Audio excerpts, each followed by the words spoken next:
Hi everyone, I'm Katie Hornberger, and today I am interviewing Michaela Taylor.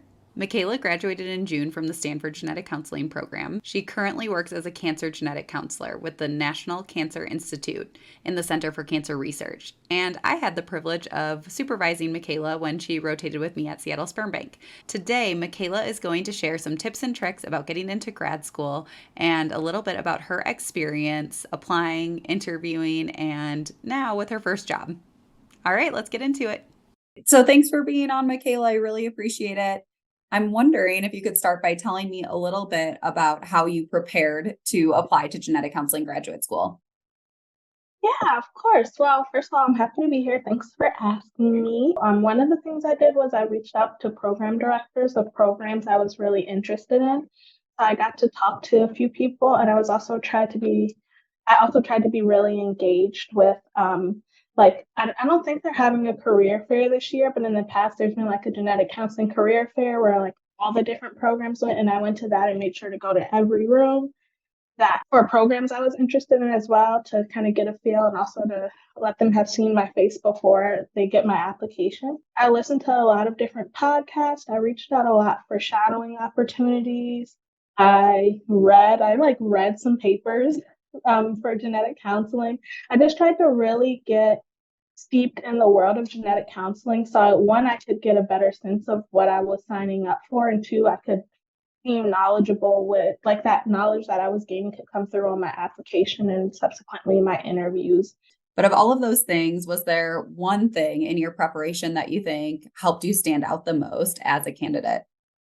I think the culmination of all of it helped with me seeming like I also was fortunate enough to get a genetic counseling assistant position, so that I think helped a lot. I think one of the biggest things that I found is that a lot of schools really want to know you're like invested in genetic counseling itself for the long haul, not just like the concept of genetic counseling. Mhm.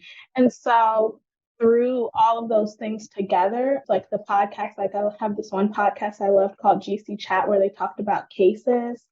Um, so I think just like hearing like essentially like a podcast case conference, stuff like that, really helped me kind of understand the ins and outs of genetic counseling in a way that was able to allow me to come across as knowledgeable. So I wouldn't say there was like one specific thing that I think helped me stand out, but if I had to choose one, I think it would be like getting in touch with some of those program directors Mhm. because a lot of them knew me by name before I even applied, which I think was very helpful. So if I had to choose Definitely. one, I would choose that.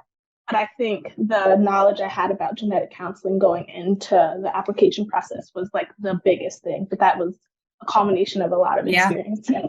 I think that's a really good point. This idea of getting a really like deep, comprehensive idea of what genetic counseling is and what it can look like in different roles and specialties and what it involves. And that takes a lot of time. Mm-hmm. Reading, listening to podcasts, speaking with different genetic counselors or program directors takes a lot of time. But I could see that as a really valuable asset that you bring to the table to be able to explain all of these different roles and hats that genetic counselors can wear clearly and comprehensively. That makes sense to me.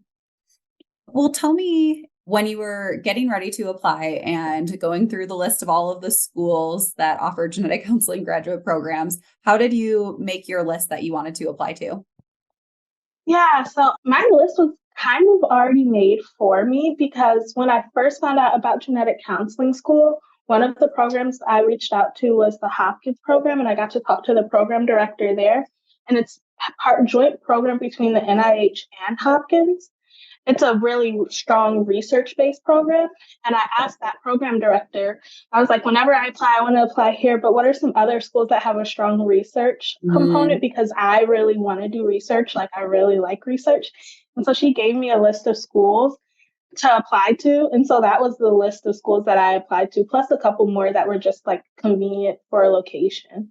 But that is really how I narrowed down my schools. And I looked at a few other programs, but I think it's really hard just from looking at the websites of programs to get a good sense of what the programs put emphasis on or what they're about. I think talking to someone who knows about different programs, like whether that's a GC or if you get in contact with a GC student, that can be really helpful for narrowing down um, what kind of program you want to go to, and also doing a lot of reflection for what's important for you in your program. Like, I think a lot of times people get into the mindset where they're just like, I just want to get in somewhere, I just want to be a GC. But Yeah. I think taking that time to pause and be like, I really like research, or I really like the psychosocial component, or I really am interested in advocacy. And then talking to someone or either scouring the program websites in a way to help you see if they put the emphasis on the same thing you put the emphasis on, um, can be helpful when trying to narrow it down. That seems like another really valuable reason to make connection with program directors, because me as a genetic counselor, I know about, the program I went to and a few other programs that I've worked with, but I don't think I have the same understanding and level of like detail on the focus of different programs. So I think that's another good reason to consider reaching out to program directors. And I'm curious, how did you do anything besides like meeting them in the webinars and like following up over email? How did you find and reach out to the program directors at some of these schools? Yeah, I actually just cold emailed a couple of them. My understanding is that that's not uncommon for certain students to just reach out, and every program director I reached out to made time to meet with me, which I think just speaks volumes to at least the programs I reached out to. I'm not Yeah. sure if every program would do that, and not to say it wouldn't be a good program if they didn't. But for me, like, I just cold emailed. I was just like, hi, like, I'm interested in your program. I would love to like have a chat with you to learn more about it. And then I kind of ran through my list of questions about the program. And then also, I like to get, again, that was part of my collecting knowledge about genetic counseling phase as well. So I asked questions about the field in general and like genetic counseling in general, and also about their program. I think that's incredible. I did not have the confidence to do that with program directors. I think I was nervous I would make like a bad impression or an uninformed impression, but I could see how beneficial that would be if you can go in fairly informed and have some targeted questions prepared to like you gained an extra, I don't know how long they were, but 30 minutes or so of one-on-one time with this program director that other students were too nervous to make the effort to do. So I think that's a really good tip. Okay. If you can bring yourself back 2.5 years now, I guess, could you tell me how many schools you applied to, how many you interviewed at, and where you ended up matching? Yeah. So I applied to 8 schools. Hmm. I ended up interviewing at 5, and I matched with Stanford. Hmm. And thinking back to getting your match result, was it a match that you were happy with? Did it take a little time to let it sink in and be like, okay, I'm moving, it's going to be fine? How was it opening up or reading that match? I was so happy. Stanford was the number one on my rank list. And so I was like overjoyed when I got the match result.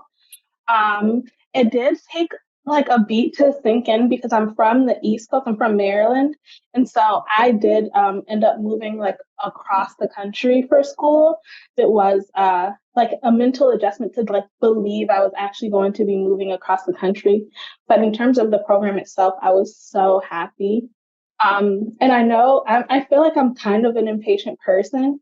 So it after you match, it's kind of like you like for us we had a Zoom, and then after that, you just kind of have to wait for a while to for things to start happening. And that in between period was really hard to like believe it was actually happening. I was actually moving. I was going to GC school, but overall, it turned out really great.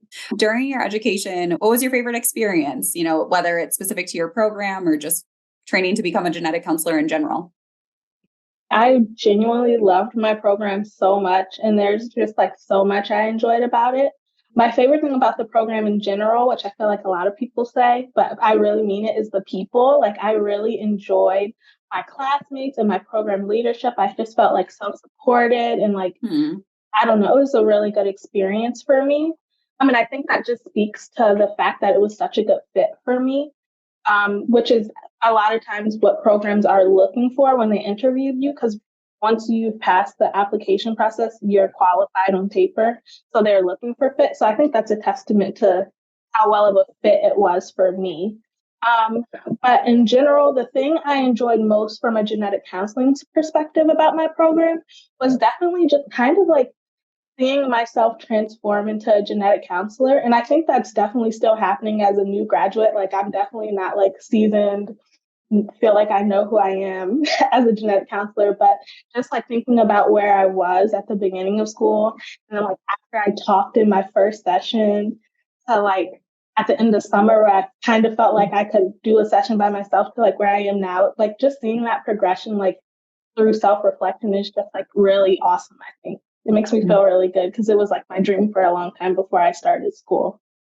Yes. And that is honestly my favorite thing about supervising and mentoring is getting to see students who've worked really hard and are now putting in the hours and the time to train as a genetic counselor, transform even just over like a little 10-week or 8-week rotation. So I can only imagine over your whole training and then actually gaining experience as a genetic counselor, how that feels. What was the most challenging or most stressful part of school for you?